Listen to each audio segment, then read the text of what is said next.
Before we move on, there's just a few more interesting things that I have to share with you about Antarctica.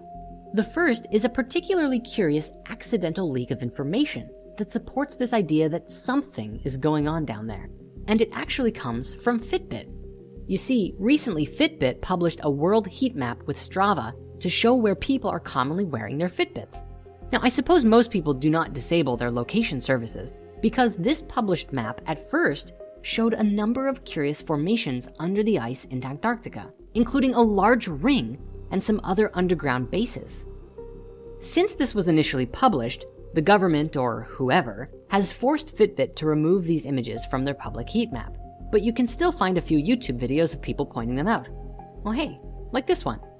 Finally, in the last several years, photos that were taken using Google Earth were publicized, causing more than a few heads to turn. Here is one that shows a rather curious formation that is clearly not natural to the environment. And here is one that looks more than a little bit like a pyramid.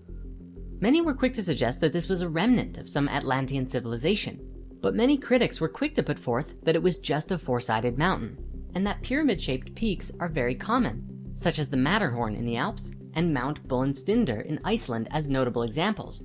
And while there's no question that these are mighty mountains, this one in Antarctica is significantly cleaner. There's just no comparison really. It's much less rigid than any of the examples the skeptics give to try and debunk it.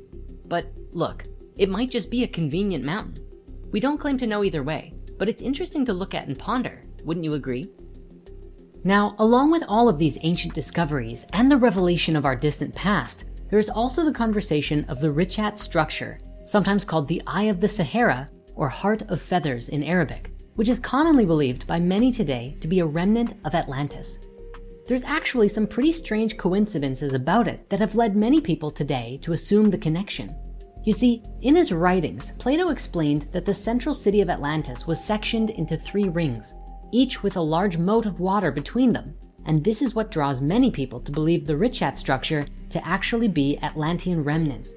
For as we look at it from space, it really does appear almost exactly like Plato's account. But there's a little bit more to the theory than just looking similar. In a nutshell, according to Plato, the first king of Atlantis was known as Atlas, who divided his kingdom among his brothers and eventually created the vast empire that occupied much of the known world. But get this, according to the legends of the Berber people, who today live in Northwest Africa, they also have a mythical founder king who, you guessed it, was also called Atlas. Granted, there's not much to suggest they are the same person, and even Atlas of Mauritania is partly folklore, but according to reconstructed maps based on Herodotus's writings a while before Plato, some say he placed Atlantis in the same region right below the Atlas Mountains in Morocco.